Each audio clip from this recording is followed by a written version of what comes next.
Good day, good afternoon, good morning, good afternoon where I'm at, and good morning where Peter is. My name is Jürgen Steinmetz, joining you from eTurboNews and livestream.travel.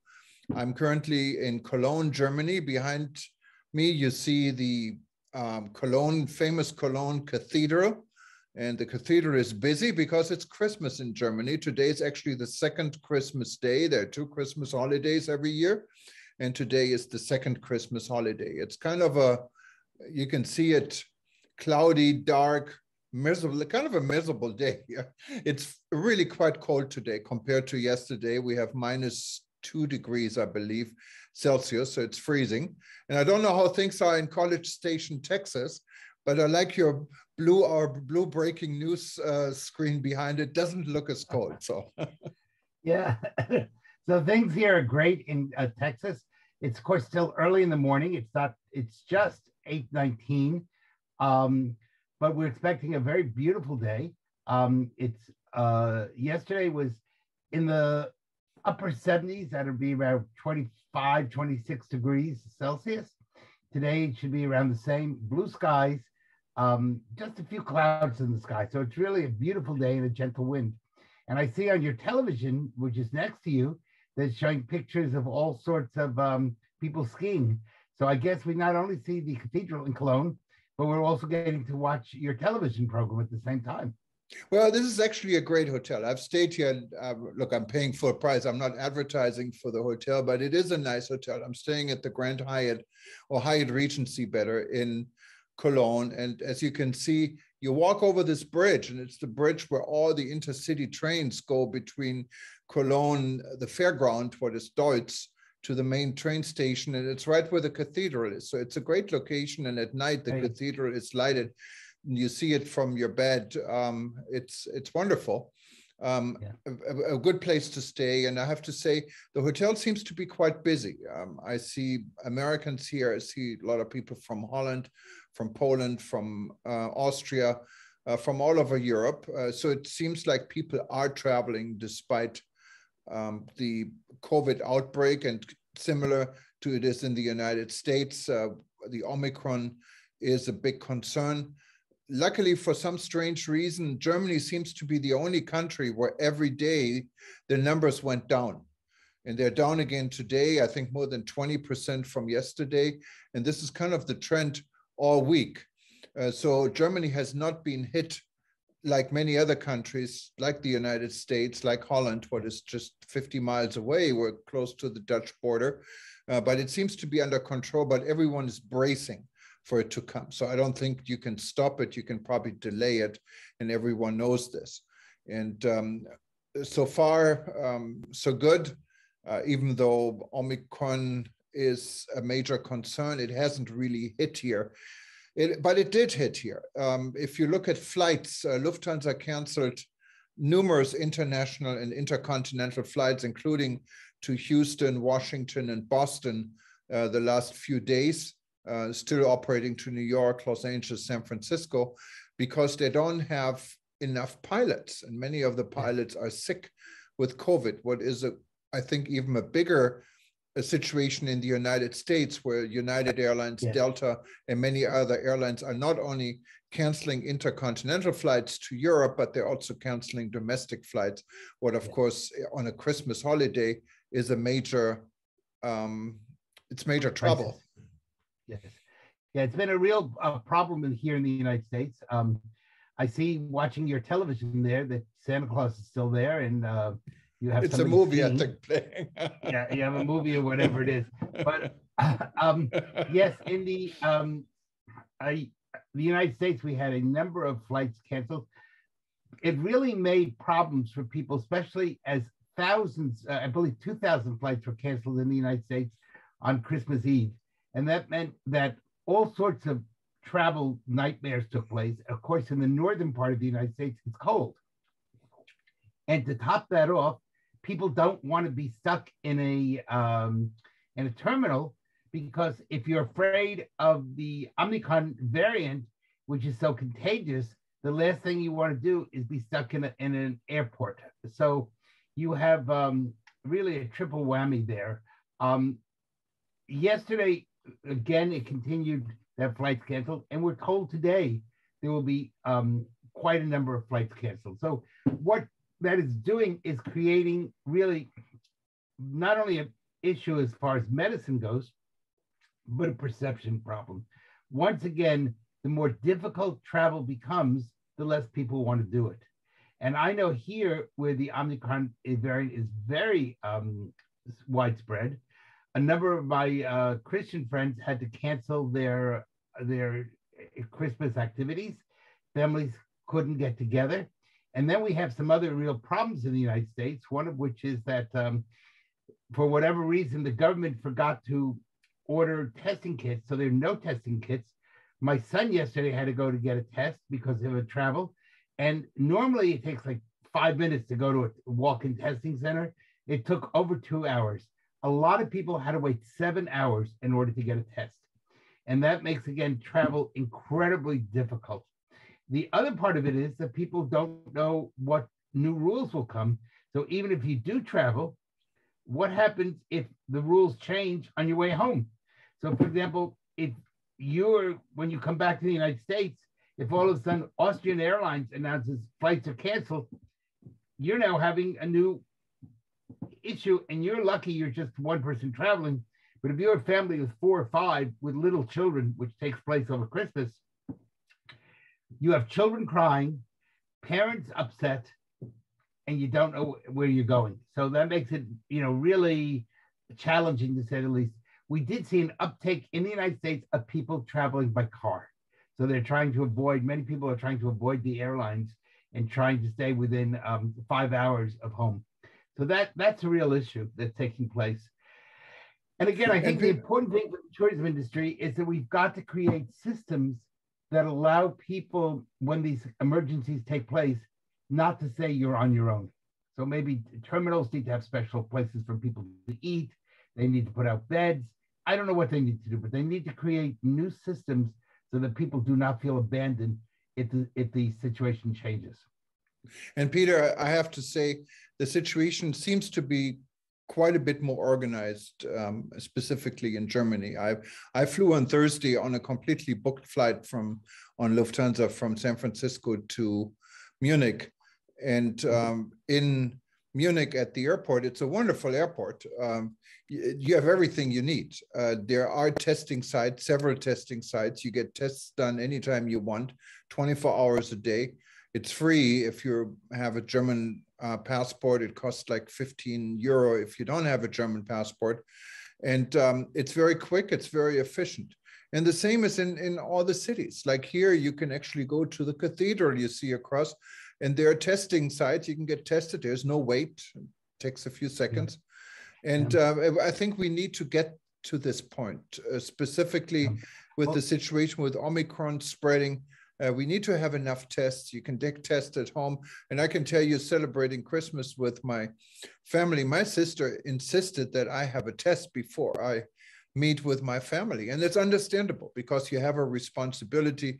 And I can tell in my family, we had 2 COVID cases. My nephew in New York couldn't fly in, and he was supposed to join us with his wife. And they're both down with COVID. So it's a real situation. It's a real problem. I congratulate the Germans for being organized. Unfortunately, our current government is the other way. We're terribly disorganized. And this is really the worst we've ever had since the COVID started in disorganization. Admitted right from the very top that they did not order enough tests. In fact, the vice president said, "Oh, we didn't see it coming," which is kind of hard to believe, but it's the reality. So that again hurts the tourism industry, because when people are afraid or you're stuck waiting 6 or 7 hours to get a test, you don't want to travel, especially if you're traveling with little children. So and Christmas is a time when families travel together. So that is really a major issue. On top of that, there are other issues going on around the world. Unfortunately, the scourge of terrorism, which is normally should not be a tourism issue, but it is, because very often terrorists attack tourism sites. We saw yesterday 6 people were killed when some terrorists went into the Congo into a restaurant and threw bombs into the restaurant. Now, I understand there's not a lot of tourism in the Democratic Republic of the Congo, which also has Ebola and other issues. So probably not the best place to visit at the moment. But the important thing is the importance for tourism to maintain safety and security and to make sure that what happens in the Congo, excuse me, doesn't happen in other places around the world. Tourism traditionally has been a magnet for terrorism. And we know that in Europe, as far back as the Meinhof gangs in the 1960s and 70s, they attacked tourism spots. Italy had the Red Brigades, and the importance of making sure that people are safe both physically and from a perspective of health. So those are things that need to be worked on. Interestingly enough, a number of countries are looking more and more at protecting at least major tourism restaurants, major tourism hotels, and major tourism sites. For example, what would happen if at the cathedral that across the way from you, somebody threw a bomb? And look, and this is it's a scare. I can tell you what the scare here is. There is a law in effect. I think it's just the first day. It's in effect today, that in the cities of, and this is for the state of North Rhine-Westphalia where I'm at, in the city of Cologne and Düsseldorf, these are the two major cities, you're not allowed to carry pocket knives to the cathedral area or to the downtown area because they had so many stabbings. People get killed going to the bars. There are confrontations. Like in the United States, we have the gun problems. Here to have guns is a real, it's very difficult to get guns. So, but they're knives. So people are creative. If you want to do harm, you find ways to do harm. And now if you're caught with the pocket knife, there are strict penalties, I think 5,000 euro in jail time if they catch you here in downtown Cologne with a pocket knife. So how do they reinforce that? How do they have testing places to see if you have a knife on you, or do the police stop you, or how do they know if I have a pocket knife? No, they don't really stop you. But if there's a fight or anything like this and people get involved in it, then of course they check. But you know, you're not going to get stopped by police, and people are not going to ask you unless there's a reason.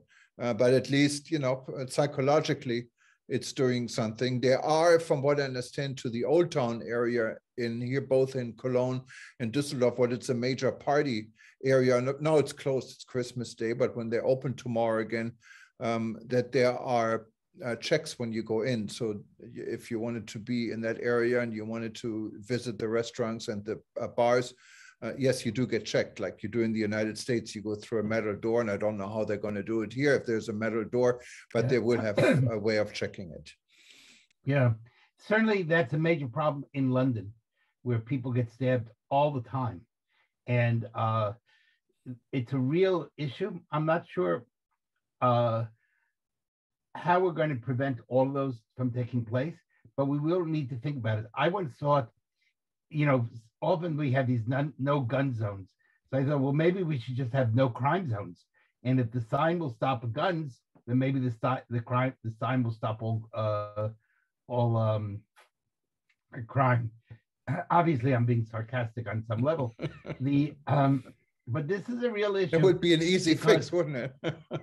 Yes, it would. Just we put up signs all over saying no crime zone. Go someplace else to have your crime, and then that will make it. Or crimes are illegal, and that would solve the problem. I don't think that will happen, but I do think that we're going to see next year, you know, a rise in frustration, and that's going to be a really interesting thing to do, especially if there's another variant of COVID. Now, it might be. And viruses traditionally do create variants, and these variants often become weaker. And that may be what's happening with the COVID, where it's not attacking the lungs, it's only attacking the upper respiratory system. And so maybe what we're seeing is that COVID will go from a pandemic to an endemic. Endemic is a much normal type of thing. We have lots of endemics around the world, and we've learned to live with them. But I think from the tourism perspective, it's really important that the industry stop somewhat complaining and start doing. And that means we have to really show people that they can live in a world of COVID, they can travel, and that when something happens or if there's a last moment change, the tourism industry is backing them rather than just letting people feel abandoned. And if we can do that, then I think we'll begin to regain the confidence that's needed in order to begin to get things going. And Peter, there is an interesting, I mean, talking about what you're saying, there's an interesting study what was concluded by the Thailand Department of Medical Science, and Dr. Supaket Srilak, he's the Director General of the department, said that the Omicron is spreading 70 times faster than the Delta variant. However, the Omicron did not harm lungs like the Delta. Of the Delta cases, as many 50% were admitted to hospitals in Thailand, while the rate among the Omicron cases in Thailand, admission was only about 20%. At present, Thailand has 16% of all COVID cases are Omicron. So the number is rising because it's so contagious. But the percentage of Omicron cases among tourism arrivals rose from 25 to 53%. So that is an enormous rise. Yeah. Of 205 Omicron cases in the country, 180 were visitors and 25 others were Thai people who had not left the country but had met or had interaction with these visitors. So it looks like the visitors industry is somehow responsible for transporting this Omicron virus over borders. Well, absolutely. The problem is, how do we protect both the local population and the visitor when things change? And they will change. I think one of the things that we're going to see this winter is that you're going to see a rise in the flu. Now, again, people tend to forget that the flu, a cold, and COVID are all coronaviruses. They're interrelated. They're like a family. So we're going to, if we have an increase in the flu, will people traveling with the flu infect other people? Now, we test for COVID, we don't test for the flu. Many people who have been vaccinated for COVID didn't bother to get a flu vaccination. And so in many parts of the world, the flu vaccination, and hopefully you've gotten your flu vaccine, is maybe only 17% of the population, 18, 17%. Well, you know what? That means that we may have a major flu outbreak, and the flu is just as contagious as COVID. And by the way, kills lots of people. So we need to really be thinking about this. It's not just a question of COVID. It's a question of travel and health and making sure that we don't spread disease from one place to the other. And you know what? If you die of COVID, or you die of a bad cold, or you die of the flu, or you die of diabetes, you're still dead. It really doesn't matter. So we got to make sure that, but I'm really worried about a flu outbreak around the world with so few people getting flu vaccinations. Yeah, no, and absolutely. I mean, flu vaccination, I think in the United States, is very common. I got mine, and a lot of people I know got those, and it's also very common here in Europe. But there are other parts of the world where maybe flu is not such a big and known issue, and COVID is on the front line, so where maybe people don't really think about flu. People are hearing about COVID every day, and you're forced to get, in many places, a COVID vaccination, and that's good. I'm pro-vaccination, but I also want people to get a flu vaccination, because in the beginning of the illness, you don't know if it's COVID or if it is a flu. And on top of that, there are 3 or 4 types of COVID all taking place at the same time. So what happens is we don't necessarily know on the first stages of COVID, if it says you're positive, are you positive with the Omicron or with the Delta or with the classical COVID? And so that means treatment can't begin. But the problem is, if I'm traveling with the flu, I can take a COVID test to show that I'm negative and still bring the flu to the entire plane, or to the entire, or get off the plane and get lots of other people sick. So those are real issues that we have to begin to think of. Maybe we need to have also a test in the winter. Are you just well before you get on a plane? Yeah, no, absolutely. In other news today, of course, is Archbishop Tutu in Cape Town died, what of course spreads like a shockwave, especially in South Africa. He is a receiver of the Peace Award and has been, of course, instrumental in rebuilding South Africa after apartheid. I understand from our friend Jeffrey Lipman, he has been a big supporter of world tourism. Jeffrey, when he was CEO of the World Travel and Tourism Council, actually met with the Archbishop on several occasions and discussed what tourism can do for a peace process and a healing process in South Africa. So our condolences to the people of South Africa and to all of Africa for this loss. He was 90 years old and he died in Cape Town. And as far as I know, he didn't die on COVID. Good. Well, and hopefully he died peacefully in his sleep. The Honorable Minister of Tourism for Jamaica, Edmund Bartlett, made a statement on the passing of Archbishop Tutu. The passing of the legendary Bishop Desmond Tutu is the closing of a most instructive and human freedom enabling era in human life.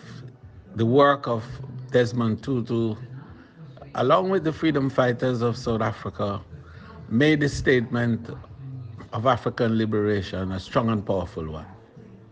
But it also was a period when the world converged on Africa in a very positive way.